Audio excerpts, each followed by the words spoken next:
இன்றைக்கி நம்ம பார்க்க போகிற ஃப்ரூட்டோட பேர் பியர்ஸ். இது தமிழில் பேரிக்கான்னு சொல்கிறோம். கிரேக்க கவிஞர் ஹோமரால் என்ன சொல்லியிருக்காரு தெரியுமா? பேரிக்காய் பற்றி கடவுளின் பரிசுன்னு விவரிச்சிருக்காரு. பேரிக்காய் பழத்தை ஹிந்தியில் பாஹு கோஷான்னு சொல்கிறாங்க, சமஸ்கிருதத்தில் அமிர்த பலேன்னு சொல்கிறாங்க. இந்த கடவுளின் பரிசுன்னு அவர் சொன்னதுக்கு காரணம் என்னென்னு நம்ம இந்த வீடியோவில் முழுசாக பார்க்கலாம்.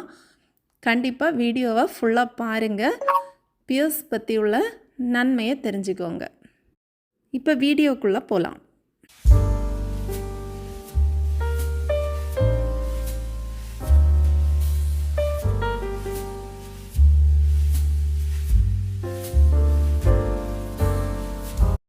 இந்த பேரிக்காய் மரத்தை பற்றி சொல்லணும்னா, கால சூழ்நிலைக்கு ஏற்ப வேறு வேறு நாடுகளில் பயிரிடப்படும் பேரிக்காய் மிக்கவாறும் எல்லா காலங்களிலுமே இது காய்க்கிறது.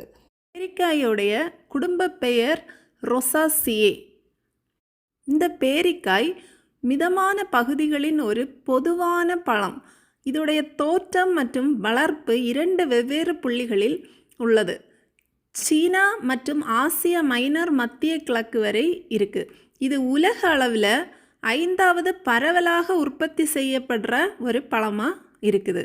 முக்கியமாக சீனா, ஐரோப்பா மற்றும் அமெரிக்காவில் இது நிறையவே உற்பத்தி செய்யப்படுது. பேரிக்காய் என்பது உலகம் முழுவதும் உற்பத்தி செய்யப்பட்டு எல்லாருமே வாங்குகிற ஒரு பழமாக இருக்குது. ஒரு மரத்தில் வளர்ந்து கோடையில் பிற்பகுதியில் இலையுதிர் காலத்தின் நடுப்பகுதியில் இது கூடுமானவரை அறுவடை செய்யப்படுது. பேரிக்காய் மரம் 100 ஆண்டுகள் வரை வாழக்கூடிய மரங்கள்னு சொல்கிறாங்க. அவை மரத்தில் இருக்கும்போது பழுக்காது. காய் முற்றின பிறகு நம்ம அதை பறித்து வீட்டில் பழுக்க வைக்கும்போது ஒரு 2 நாளில் நல்லா பழுத்துரும். பேரிக்காயில் ஒவ்வொரு ரகங்களும் ஒவ்வொரு காலநிலையில் வளரும் தன்மை கொண்டது. 40 டிகிரி வரை தாக்கு பிடிக்கக்கூடிய சக்தி இந்த பேரிக்காய் மரத்துக்கு இருக்குது. தேவையான சூரிய ஒளியும் தண்ணீரும் விடணும். மிக்கவாறு தண்ணி ரொம்ப தேங்காத இடத்துல இந்த பேரிக்காய் மரத்தை நடுறது சிறப்பு.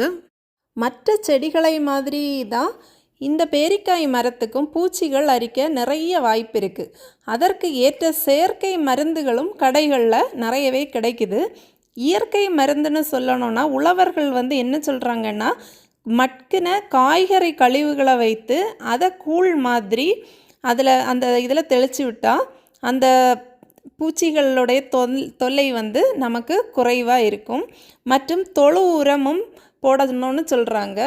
இந்த பேரிக்காய் மரத்தில் போன்சாய் ரகங்கள் கூட இருக்குது. மாடி தோட்டத்தில் கூட வச்சு உற்பத்தி பண்ணலான்னு சொல்கிறாங்க. இப்படி நிறைய பேர் உற்பத்தியும் பண்ணிகிட்ருக்காங்க.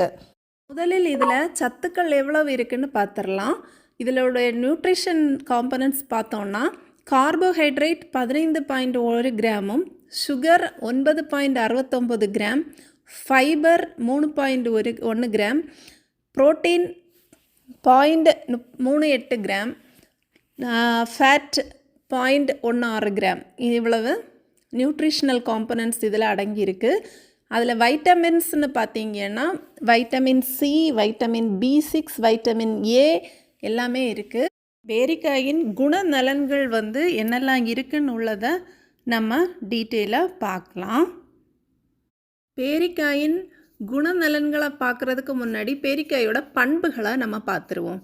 பேரிக்காய் வரலாற்றுக்கு முந்தைய காலத்திலிருந்தே ஒரு மருத்துவ தாவரமாக தான் இது கருதப்படுது.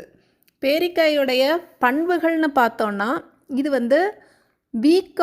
வீக்கத்தை நிர்வகிக்குது, ஒரு ஆக்சிஜனேட்டியாக செயல்படுது, அமைதியும் தூக்கத்தையும் தூண்டுது, காய்ச்சலை குறைக்குது, இரத்த குளுக்கோஸ் லெவலை குறைக்கிற விளைவை கொண்டிருக்கலாம் அப்படின்னு சொல்கிறாங்க. இது கொழுப்பு சத்தை குறைக்கிறதுக்கு பயன்படுது. புற்றுநோய்க்கு எதிரான ஆற்றலை கொண்டிருக்கலாம்னு சொல்கிறாங்க. அதே போல் இரத்த அழுத்தத்தை குறைக்கிற விளைவையும் கொண்டிருக்கலாம்னு ஒரு ஆய்வு சொல்லுது. இந்த மாதிரி இதோடைய பண்புகள் ஏராளமாக இருக்குது. இந்த பழத்தில் வைட்டமின் சி இருக்கிறதுனால நோய் எதிர்ப்பு சக்தி நமக்கு அதிகமாகுது. காயங்கள் சீக்கிரமாக குணமாகுது. இரும்பு சத்து நிறையவே இருக்குது. இரத்த சிவப்பணுக்களின் எண்ணிக்கையை வந்து சரியாக நம்ம உடம்பில் மெயின்டைன் பண்ணுறதுக்கு பயன்படுது. எலும்புக்கு தேவையான பாஸ்பரஸ், கால்சியம், மேங்கனீஸ் எல்லாமே இதில் அடங்கியிருக்கு. நம்ம பிளட் ப்ரெஷரை வந்து கட்டுப்பாட்டில் வைக்கிறதுக்கு யூஸ் ஆகுது. கான்ஸ்டிபேஷன், அதாவது மலச்சிக்கல் பிரச்சனையை சரி பண்ணுறதுக்கு உதவி செய்யுது. அப்புறம் நீர்ச்சத்து அதிகம் இருக்குன்னு ஆல்ரெடி சொன்னேன். நீர்ச்சத்து அதிகம் இருக்கிறதுனால நம்மளுடைய உடல் எடை அதிகரிப்பதை அது கட்டுப்பாட்டுக்குள்ளே வைக்குது. இனி இந்த பழத்தை எப்படி சாப்பிடணும்னு கேட்டிங்கன்னா, அது தோலை எடுத்துட்டு சாப்பிடணுமான்னு நிறைய பேருக்கு டவுட் இருக்கும். கண்டிப்பாக அப்படி கிடையாது. அந்த தோலையும் சேர்த்து தான் நம்ம சாப்பிடணும். அப்போ தான் அந்த முழு சத்து வந்து நம்ம உடம்புக்கு கிடைக்கும். அதே மாதிரி பேரிக்காயை அதிக அளவு எடுக்கும்போது சில சைடு எஃபெக்ட்ஸும் இருக்க வாய்ப்பு இருக்குன்னு சொல்கிறாங்க. குழந்தைகளுக்கு டைஜஷன் இஷ்யூஸ் வரலாம். பெரியவர்களுக்கு டயரியா, கேஸ்ட்ரிக் அப்செட் போன்ற பிரச்சனைகளும் வர வாய்ப்பு இருக்குது. அதனால் எந்த உணவானாலும் அளவுக்கு மிஞ்சினால் அமிர்தமும் நஞ்சு. ஸோ அளவோடு எடுத்துக்கொள்வோம், சந்தோஷமாய் வாழ்வோம். வீடியோவை முழுமையாக கேட்டு பயன்பெறவும். நன்றி.